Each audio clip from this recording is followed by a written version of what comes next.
She said at my mom's birthday, "This party is boring. Let's leave and do something fun." My mom had terminal cancer. This was her last birthday. I said, "You should go." She made a scene leaving. When I stayed, and my mom whispered, "I never like her anyway." I, 30 male, am an elementary school PE teacher. I coach JV basketball in the winter and help with track in the spring. I mention this because people in my life sometimes treat my job like it's a placeholder, like I'm still figuring out what I really want to do. I'm not. I love my job. I'm good at it. But my girlfriend always introduced me at parties as he works at a school, and then quickly changed the subject. That should have been my first clue about how she saw me. We'd been together for 2.5 years. She worked in pharmaceutical sales, the kind of job where you make good money and start believing the money is a personality trait. She drove a leased Audi Q5, wore Lululemon like a uniform, and had this way of walking into any room and immediately assessing whether the room was worth her time. Some people found that confident. I found it attractive at first. Then I found it exhausting. Then I found it cruel. But this story isn't really about her. It's about my mom. My mom was diagnosed with stage 4 pancreatic cancer 14 months ago. If you know anything about pancreatic cancer, you know the survival stats. The oncologist told us to measure time in months, not years. She did chemo. It bought some time. It also took 30 pounds off a woman who was already small and turned her hair from silver to gone. She wore scarves and called them her collection and made jokes about finally having an excuse to buy accessories. That was my mom, turning the worst thing that ever happened to her into a reason to coordinate with her outfit. By the time her birthday came around, her 63rd, we all knew. Nobody said it out loud, but we knew. This was the last one. The hospice nurse had started coming twice a week.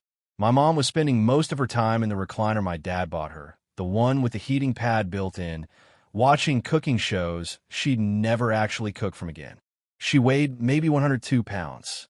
She got tired walking to the bathroom, but she wanted a birthday party, a real one, not a sad, candlelit gathering where everyone speaks in whispers and says things like she looks good, all things considered. She wanted cake and music and her people around her. She told me, sitting in that recliner with a blanket on her lap, "I want to laugh on my birthday. I've earned that." So we threw her a party. My dad and I, at my parents' house. We invited about 25 people, her siblings, her closest friends, some neighbors, my brother and his wife, a few of her former coworkers from the school district where she'd been a secretary for 21 years. I made a playlist of her favorite songs. My dad ordered a tres leches cake because that was her thing. My brother brought her favorite flowers, yellow tulips, always yellow tulips. We set up a folding table on the back deck with a tablecloth and streamers. It wasn't fancy. It was perfect. My girlfriend came. Late. 40 minutes late. She walked in wearing a cocktail dress and heels to a backyard birthday party for a dying woman, looked around at the folding chairs and the Bluetooth speaker and the paper plates, and I watched her face do this micro-expression thing, this slight tightening around her mouth, that I'd learned to recognize as her "this is beneath me" look. She didn't say hello to my mom first. She came over to me, kissed me on the cheek, and said, "How long are we staying?" "It's my mom's birthday." "I know, but how long?" "As long as it takes." She sighed, not quietly, the kind of sigh that's designed to be heard. Then she got a glass of wine and sat in the corner of the deck, scrolling her phone. For about an hour, things were fine. My mom was in her recliner that we'd moved near the sliding door, so she could see the deck. She was smiling. She was laughing. My aunt was doing her impression of their mother, which involved a thick accent and a wooden spoon gesture that had the whole room dying. My brother's wife was feeding my mom tiny bites of cake because her appetite was basically gone, but she wanted to taste it. My dad was standing behind the recliner with his hand on my mom's shoulder, which is where his hand had been for approximately 40 years. It was exactly what she asked for. People laughing, being normal, not treating her like glass. Then my girlfriend walked up to me. I was refilling the drink cooler on the deck and said, loud enough for at least 4 people to hear, "Babe, this party is so boring. Let's leave and go do something fun." I put the bag of ice down. I turned around and looked at her. "What did you say?" I said, "Let's go. We've been here for like an hour. My friend is having a rooftop thing downtown. We could still make it." My mom has terminal cancer. This is her birthday party. I know, and it's sweet, but she's barely awake, and everyone here is like 60 years old. We can come back and visit her tomorrow. I looked past her through the sliding door. My mom was awake. She was watching us. She couldn't hear the conversation from inside. The music was on. People were talking, but she could see my face. And she could see my girlfriend's body language. The leaning away, the phone still in her hand, the posture of someone trying to leave. I turned back to my girlfriend. You should go. Finally. Let me grab my. No. You should go. I'm staying. She stopped. What? Go to the rooftop thing. I'm staying here with my mom. You're not coming? No. Because of this? She gestured at the backyard like it was a crime scene. Paper plates. Streamers. Yellow tulips. A dying woman's last birthday. Yes. Because of this. You're choosing this over actual plans? I'm choosing my mother over a rooftop. She stared at me. Then she did the thing she always did when she didn't get what she wanted. She escalated. She raised her voice just enough. Fine. Stay at the boring party. I'll go have fun without you. She said it loud enough that the conversation on the deck paused. My aunt looked over. My brother looked over. My dad's hand tightened on my mom's shoulder. The Bluetooth speaker was playing Fleetwood Mac, and suddenly it was the loudest thing in the yard. She grabbed her purse, knocked her wine glass off the railing, didn't pick it up, and walked through the house to the front door. Her heels clicked on my parents' hardwood floor all the way out. She didn't say goodbye to my mom. She didn't say goodbye to anyone. The door closed. The deck was quiet for about 5 seconds. Then my aunt said, well, more cake for us. And my brother's wife laughed, and my dad shook his head, and someone turned the music up slightly, and the party continued. I went inside to check on my mom. She was looking at me from the recliner with this expression. If you've ever seen a parent look at their kid with total, clear-eyed love mixed with, I've been trying to tell you something for 2 years, that was the expression. I knelt down next to the recliner. I'm sorry about that, Mom. She put her hand on my face.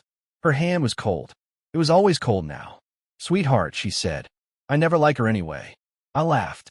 She laughed. It turned into a cough, and I held her water cup for her, and she took a sip, and then she said, stay with people who'd sit in folding chairs for you. That's the whole secret. I stayed until the last guest left at 10 p.m. I helped my dad clean up. I put the leftover cake in the fridge. I folded the chairs and took down the streamers. My mom fell asleep in her recliner around 8:30, which was late for her. She was smiling in her sleep. I kissed her forehead before I left. She died 6 weeks later. Update 1. 8 days after the party. Okay, so I need to catch everyone up on what happened after the party, because it got worse before it got anything else. My girlfriend texted me the morning after the party. Not an apology. Not even close. The text said, I hope you had fun at your little party. I had an amazing time downtown. You missed out. I didn't respond. She texted again 4 hours later. So you're giving me the silent treatment now? Real mature. I replied, I'm not giving you the silent treatment. I'm deciding what I want to say. We'll decide faster because this is annoying. I took 2 more days. Not as a power move. I genuinely needed to think. Because breaking up with someone isn't just an emotional decision when you've been together for 2.5 years. We had shared a Costco membership. She had a drawer at my apartment. I had a suit jacket at hers. There's logistics to ending a life you've partially merged, even when the ending is obvious. On Wednesday, I drove to her apartment after work. She opened the door in her workout clothes, AirPods in, clearly mid-podcast. She pulled one AirPod out like I was interrupting something. We need to talk, I said. About what? About Saturday. Oh my God, are you still on that? It was a party. I left early. People do that. You called my dying mother's birthday party boring. In front of my family. I said the party was boring. I didn't say your mom was boring. You knocked a wine glass off the railing and didn't pick it up. It was an accident. It wasn't. I watched you do it. Okay, so I was annoyed. Big deal. You chose a backyard cookout over spending the evening with me. How do you think that made me feel? I almost engaged with that. Almost. The old version of me. The one who spent 2.5 years accommodating her feelings at the expense of my own. Almost said, I understand your perspective. But I heard my mom's voice in my head. Stay with people who'd sit in folding chairs for you. We're done, I said. Excuse me. I'm ending this. We're done. She laughed. It was the same laugh she used when someone told her something she considered beneath her intelligence. Dismissive, like I'd mispronounced a word. You're breaking up with me because I didn't want to sit in a folding chair eating grocery store cake. The cake was tres leches from a Mexican bakery, and it was delicious. And yes, you're insane. I'll come get my stuff on Friday. I'd appreciate it if you could box up whatever you have of mine. I'm not boxing up anything. If you want to be dramatic, do it on your own time. Friday, I said, and I left. Friday, I went back with my brother. Having him there was strategic, not because I expected violence, but because I needed a witness in case she claimed I did something I didn't. My brother had zero patience for her under normal circumstances. After what she'd said at the party, he had less than zero. She'd put my stuff in a garbage bag. Not a box. A black hefty garbage bag. My suit jacket, my phone charger, some books, a framed photo of me and my mom from last Christmas. She put a framed photo of me and my terminally ill mother in a garbage bag. My brother looked at the bag, looked at me, looked at her, and said, "Classy." She said, "He's lucky I didn't throw it out." I took the bag. My brother took the bag. We left. In the truck, my brother said, "I need you to know that Mom would have thrown that woman into the sun." He was right. That should have been the end. Clean break. Move on. But entitled people don't accept endings they didn't choose. She started with the mutual friends. We didn't have a ton of overlap. Her friends were mostly from work, and mine were mostly from coaching in college. But there were a few. A couple we double-dated with a few times. A guy from her office who I'd played pickup basketball with. She told each of them a version of the story that was so distorted I barely recognized it. Her version: I'd abandoned her at a depressing family event and then dumped her without warning because she expressed a preference to leave early. No mention of the terminal cancer. No mention of boring. No mention of the wine glass or the scene or the heels clicking through the house. Just a man who left a woman for wanting to go to a different party. The basketball guy texted me, "Hey man, heard you and her broke up. She said you ghosted her at some family thing? That doesn't sound like you." I told him what actually happened. He went quiet for a day and then replied, "Yeah, that sounds more like her." But here's what really escalated things. 4 days after the breakup, she sent me an invoice. An actual invoice. She'd created it in some template app. It itemized shared expenses she claimed I owed her. The Costco membership renewal, $65. She paid the last one. A dinner she'd covered on my birthday, $180. Gas money for driving to my parents' house multiple times, $220, a number she clearly made up. A jacket she'd bought me as a gift, $340. Total, $805. She actually Venmo requested me for $805. I screenshot the request and sent it to my brother. He replied with 3 crying laughing emojis and, "She's billing you for being her boyfriend." I declined the Venmo request. She sent it again. I declined it again. She sent it a third time with a note. "Pay what you owe or I'm taking this further." I screenshot everything and emailed it to myself as a dated record. Then I blocked her on Venmo. Update 2, 3 weeks later. My mom passed away on a Tuesday morning. Peacefully, at home, in the recliner with a heating pad. My dad was holding her hand. My brother and I were in the kitchen making coffee. The hospice nurse said she just stopped, like a clock winding down. Quiet, gentle, the way she would have wanted. I'm not going to write a lot about this part because it's mine and it's private and I'm still carrying it close. But I'll say this, the party was worth everything. Every folding chair, every paper plate, every second of that woman's laughter on her last birthday. I will live on that memory for the rest of my life. The funeral was 5 days later. Small, family, and close friends. The school district where she'd worked sent a beautiful arrangement.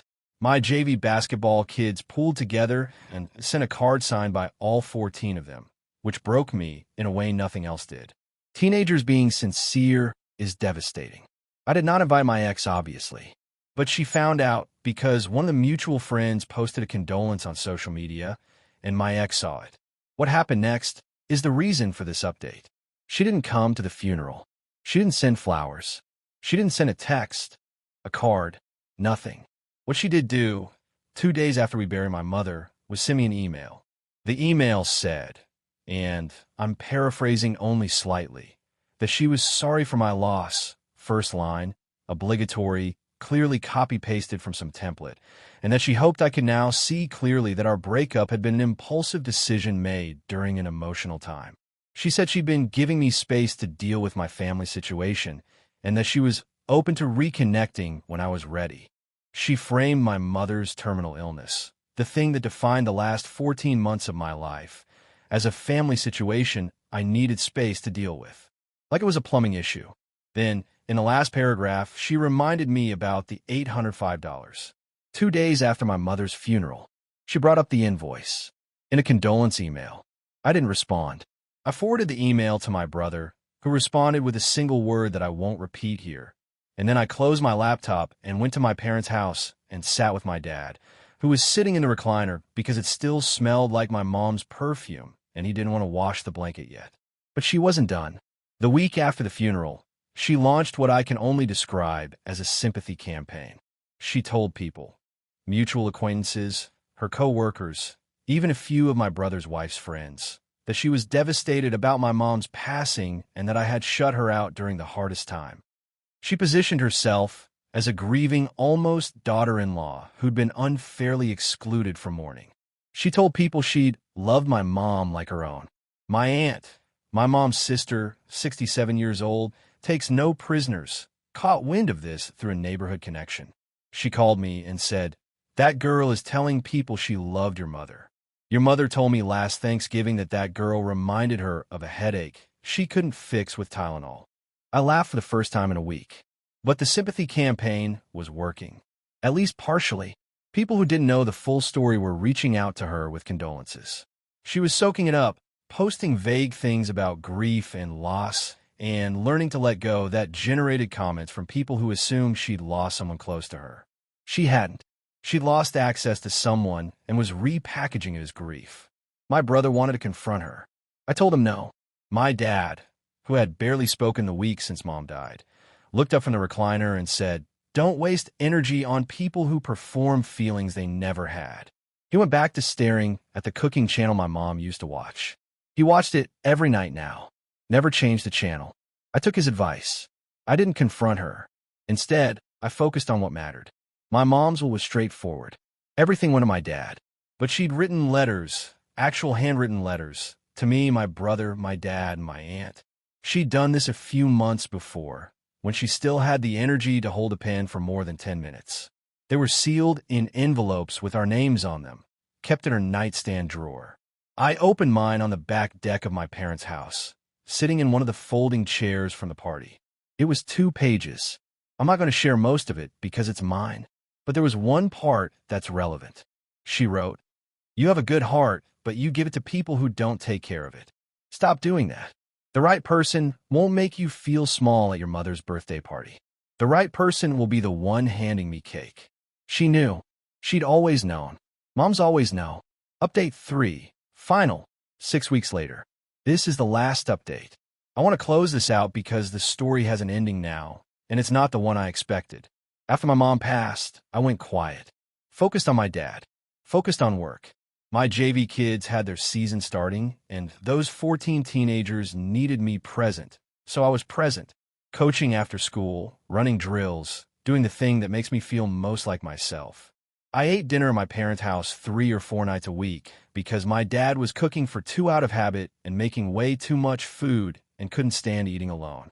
My ex continued her campaign for about 2 more weeks after the funeral. Vague posts, sympathetic comments, the whole performance. But here's the thing about sympathy campaigns. They require a fresh supply of people who don't know the truth.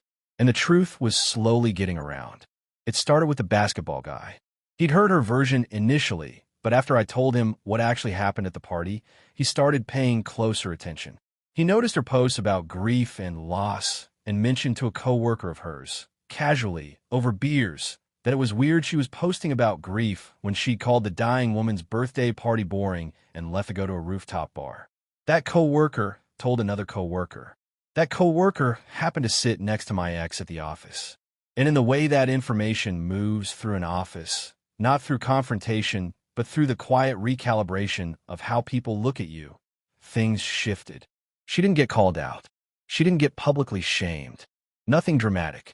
But people stopped engaging with her posts. The sympathetic comments dried up. A few people who'd reached out to her with condolences quietly unfollowed. It was subtle, but she felt it.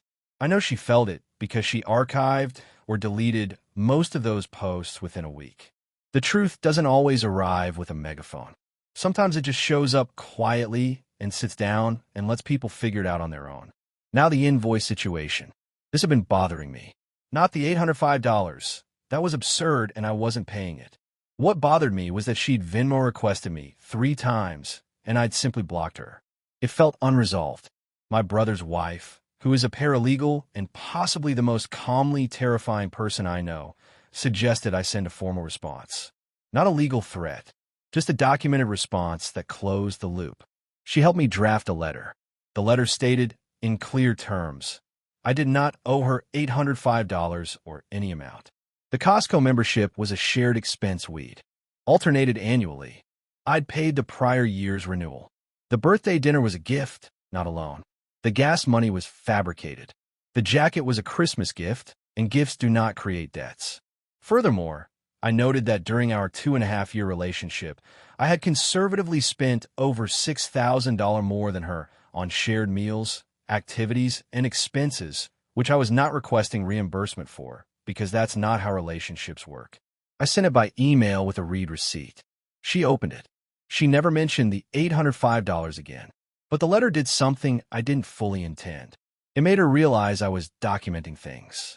That I had dates, amounts, screenshots, the Venmo requests, the condolence email turned invoice, the garbage bag with my mom's photo in it. All of it preserved and organized. I wasn't building a legal case. I'm not suing anyone.